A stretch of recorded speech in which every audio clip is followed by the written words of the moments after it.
Magandang oras mga kababayan, mga ka-Golden Boy. Ano nga ba ang talagang intensyon ng Senado kung bakit ibinalik nila sa Kongreso ang verified impeachment complaint? Verified na yun, ibig sabihin ay bago yun isinubmit sa Senado ay tiningnan, binusisi ng mabuti ng Kongreso, ng Kamara, ng lower house bago isubmit. Of course, mga attorney yung nandyan alam nila ang tungkol sa batas. Kaya matagal na tinanggap ng, hindi yata tinanggap ng Kongreso, baka ibinalik lang. Kasi bakit nila tanggapin, inaumpisahan na technical ng Senado, nagsuot na sila ng robe na pula, ibig sabihin mga senator judges na sila. Ngayon dahil naumpisahan na, hindi nila pwedeng ibalik sa Kongreso yon sa technicality. Kasi tinanggap nila inumpisahan nila. E di tapusin nila, di ba? Yun lang yun, ang technicality niyan. Kung hindi nila yun inumpisahan, hindi sila nag-convene ang Senado, pwede nilang ibalik yun. Nakapag-convene na Nakapag-oath na sila, di ba? Meron ng oath at nagdamit na sila ng kulay pula na ibig sabihin sila yung mga senator judges na. Kaya ito si Congresswoman Luistro ay merong interview sa ANC kay Karina, batikan na na broadcaster sa Pilipinas. Atin na pakinggan ang kanilang talakayan ngayon at bigyan natin ng reaksyon. Meanwhile, the House prosecution panel said to be mulling asking some senator judges to recuse from trial. Joining us now, House Prosecutor Jervil Luistro. Congressman, thanks for joining us today. Welcome to the program. Thank you. Good morning, Carmina. Good morning. Actually, afternoon na po. Good afternoon po sa inyo. Good afternoon. But I understand the days can bleed into nights and back again. I understand where you're coming from. Congresswoman Luistro yesterday was able to talk to Constitutional Commissioner Rene Sarmiento, and this is what he said. Because of the understanding that the House prosecution panel still wants some clarifications made by the impeachment court. And this is what Attorney Sarmiento said. He said, what is there to clarify? Just comply and bring it back to the Senate. So I ask you that question now. What is there to clarify? Well, actually, Carmina, as much as possible, we would like to maintain our courtesy to the impeachment court. As stated already during the press call, this is a different matter. The senator judges are the judges and we are the prosecutors. It is our obligation to comply with the orders and extend courtesy to the impeachment court. Now, about the subject matters to be clarified, we're confused about the first order because our appreciation about our duty, we are the one who conducts the preliminary investigation. Yan, so yan nga, nag-investigate muna sila dyan Merong preliminary investigation ang Kongreso bago nila ginawa ang na yan, impeachment complaint, which is Article 4 of the impeachment complaint out of 7. 7 lahat yan. At ang impeachment complaint ng Kongreso ay Article 4. Kaya napakaraming ebidensya diyan kasama yung mga resibo ng mga piatos, di ba? Mga dudunggang, mga piyuna-piyuna. At kung ano-ano pang mga kung ano lang ng mga pangalan. Kasama pa nga si Marian Rivera, yung asawa ni Dingdong Dantes sa mga bagong di ba? Nakakatawa Grabe. Kaya alam ng Kongreso ang kanilang ginagawa at na-submit na-receive na. Di ba kung na-receive na, ang jurisdiction ay nasa Senado na. At naumpisa na nila yan Nag-oath na sila. Nag-take oath noong June 11. At nag-umpisa sila sa motion kaagad na ibasura, motion ni Bato de la Rosa. Ang galing parang abogado. Nag-abogado na naman si Bato de la Rosa. Hindi alam kung anong pinagsasabi doon. At ayon kay Bato ay infirmities daw. Ibig sabihin parang subject to review. Kaya anong re-reviewin dyan, klarong-klaro na nga yung mga ebidensya Ang tingin ko dito ay talagang pinapatagal, dinidelay, delaying tactics talaga ito para hindi na ito matapos ng 19th Congress. Kasi burden ito ito'y pabigat kay Chis Escudero. Kasi nahati si Chis Escudero sa dalawang puwersa. Ito yung puwersa ng kadiliman ni BP Sara at puwersa ng kabutihan nila Risa Hontiveros. Kaya para maghugas kamay siya ala Poncio Pilato, ara Herodes, maghugas kamay, di ba? Ay ipasa niya ang problema na ito sa 28th Congress. Para ang 28th Congress nang patuloy na maglilitis kay BP Sara, meaning out na sila Escudero diyan. Di ba? Magandang di ba? Kaya ang mga senador din na 18 senators ay alam nila ito na style. Kaya bumuto na rin sila para wala na silang trabaho. So yan ang neglect. They are neglecting the duty of the Senate to trial, di ba? Ang trabaho sa pag-trial at pag-impeach ay ipinasa nila sa parating na bagong Congress, ang 28th Congress. Kaya grabe na talagang maraming pagkakamali sila Chis Escudero dito. Lalo na yung pinayagan niyang mag-motion sila Bato de la Rosa at Bungo at Cayetano. At inapprove niya kaagad ang motion dahil kapag butuhan ay majority sila, mayroon silang 18. They have the numbers, sabi ni Bato. We have the numbers. So alam na nila yan, scripted na yun. Alam na nila ang mangyayari sa June 11, nung nakarang June 11. Alright, so ito na. Itong kapag naibalik yan sa Senado ng Kongreso, pero ang ilang araw na lang ay uupo na ang bagong 28th Congress. Kaya ito'y ipasa na naman ang burden, ang trabaho ipapasa sa bagong Congress. At kapag mas marami ang administration, kapag kukunti lang ang mga DDS sa bagong Congress, ay diyan malalagot si BP Sara. Ang problema dito kung gagapangin, di ba? Ibigyan ka ba naman ng 2 billion, hindi ka papayag, hindi ka kaagad mag U-turn, mga kababayan. Kaya ito yung mahirap. Pero palagay ko, paubos ng pera ng mga Duterte ngayon dahil ang daming binabayaran. Alright, so balik tayo sa panayam kay Jerbel Luistro ni Karina. Eto, atin pakinggan muli. Courtesy video ng ANC Digital News. Just like any other prosecutor in an ordinary court of law, no? And then after the preliminary investigation, it will be elevated to the court, which in this case is the impeachment court. And we do not understand really why it is being remanded to us. So that is the first thing that we would like to clarify. What is the intention really of the impeachment court? Why the articles of impeachment is being returned to us? If only to be used as a reference for the purpose of complying to the first order, which is the certification that we complied with the Constitution. The House has its own copy of the articles of impeachment. So I don't see the need of returning the articles of impeachment to us. Rest assured, ang House of Representatives, ang prosecution panel, naninindigan po. Tuloy ang laban para sa katotohanan, hustisya at pananagutan. Ayon, so tuloy ang laban mga kababayan. Lagot si BP Sara, tuloy. Nandyan sina Akop, Abante, at iba pa sa prosecution. Meron pang ibang mga congressman dyan na anti-Duterte talaga.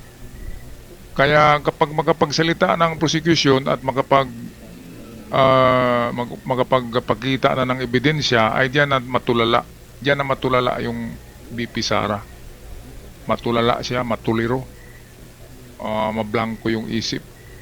Dahil sa overwhelming patong-patong ang kapal-kapal ng mga resibo paano sagutin yan ng kanyang mga abogado, mga mga authenticated na resibo yan. Kaya ito ang iniintay ng taong bayan, ang paglilitis na. At yan makikita kung talagang inosente si BP Sara. Diba? Anong bet nyo mga ka-Golden Boy? Inosente nga ba si BP Sara? Ay nako, parang 200% na hindi eh. Okay, so ito, pakinggan natin to, mahaba-haba to na salaysay dito ni Congresswoman Luistro tungkol sa kanilang pagipaglaban kay BP Sara. Ito yung pambato ng prosecution eh, si Luistro. Okay, balik tayo sa kanya, atin pakinggan ang kanyang salaysay. I know that all of you waited for this moment when the prosecution panel will finally give their comment to what happened last night in the Senate. Well, first of all, we welcome the impeachment court's service of summons to the Vice President. Apparently, the jurisdiction over the person of the respondent has been acquired already. She has a period of 10 days to answer. That is non-extendable. And we hope that all issues which are being raised in the impeachment court will be tackled as well in the answer of the Vice President. So finally, the people of the Philippines will see from the answer of the Vice President what her defenses are. Isa lamang po ibig sabihin nito, yung pag-acquire po ng jurisdiction ng impeachment court sa ating respondent kay Vice President Sara Zimmerman Duterte, it only shows na tuloy na ang impeachment trial. No one can stop this anymore. Nako. Because jurisdiction has been acquired already. Ayan, yun yung sinabi ko kanina, ang jurisdiction kasi ay naroon na sa Senado dahil tinanggap ng Senado ang verified impeachment complaint galing sa Kongreso at hindi lang tinanggap ha, pirmado yan, received by the Senate at naumpisahan na nga nila yung pag-take out lang nila at pagsuot ng damit na pula. Yun na yung palatandaan na nag-start ng trial. Diba? Ang problema lang ay talagang napaka-advance ng move nila, hindi pa nga nabuksan na presenta ang mga ebidensya, ay sinabi na mayroong infirmities. Paano malaman na mayroong infirmities? Hindi nga nila narinig o natingnan o nabuksan ang mga ebidensya. Kaya maling-mali yung binilisan kagad ni Cayetano at ni Escudero ang pag-remand o pagbalik ng mga na ito, impeachment complaint. Sabi ni Luistro, mayroon naman kaming kopya niyan, mayroon kaming duplicate, bakit ibalik sa amin? Itinanggap na eh, di ba? Parang passing of torch yan eh. Kapag naipasa na yung torch sa Olympics, di ba? Yung tumakbo naman ay yung pinasahan. Yun lang yun sa kasimple. Ang pag-describe dyan, ipinasa ng lower house sa upper house para gagawa ng trial, hindi nila ginawa ang trial. Bagkos, meron silang kinakampihan. Imbis na partial senator judges lang sila, ay kumakampi. Ang 18 kasenador ay kumampi kay BP Sara.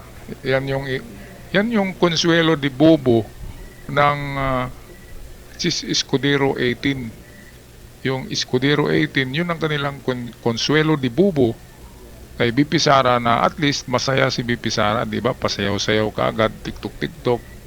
Dahil nanalo daw sila. Ang babaw naman ng kaligayahan, no? Anong nanalo? Umpisa pa lang yan eh.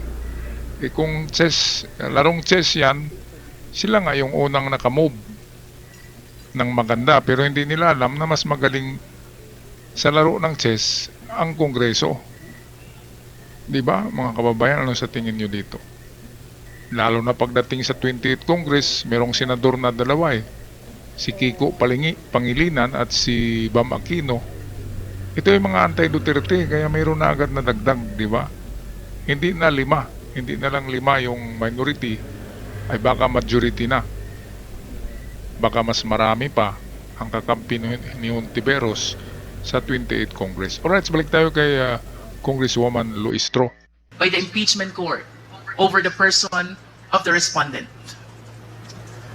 Now, with respect to the action of the Senate last night, the impeachment court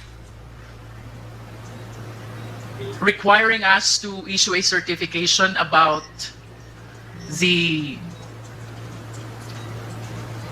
compliance with the Constitution with respect to the filing of the impeachment complaint, as well as the second order, and that is for the 20th Congress to confirm whether we will pursue this impeachment complaint.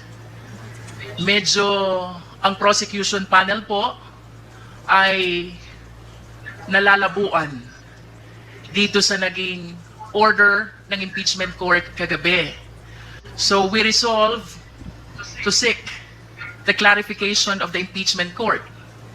With respect to the first order about the certification pertaining to our compliance with the Constitution in filing the impeachment complaint, we maintain our position.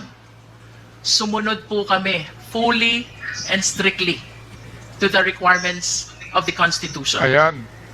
We did not violate the one-year prohibition rule. Ayan. So, yan yung one year bar rule na tinatawag.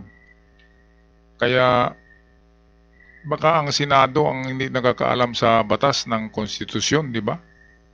Kasi kahit yung mga framers, yung gumawa ng pag-revise ng konstitusyon ay pumalag sa ginawa ni Escudero na ang sabi, lalo na yung Tolentino, ay hindi daw pwedeng ipasa ang impeachment na yan sa susunod na Congress, sa 28th Congress, which is mali dahil nakalagay naman sa konstitusyon na the Senate as a court, acting as a court, is now a continuing body. Kaya kung merong diyan, katulad ngayon mag-expire ng 19th Congress, continuing body yan, patuloy pa rin yan.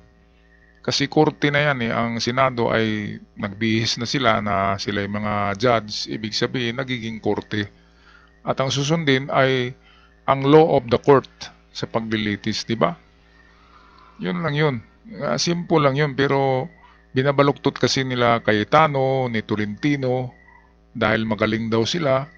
Binabaluktot ni Chis Escudero Kilay, dahil magaling daw sila. Dahil sa kagalingan nila ay nagkamali sila dahil sa sobrang galing.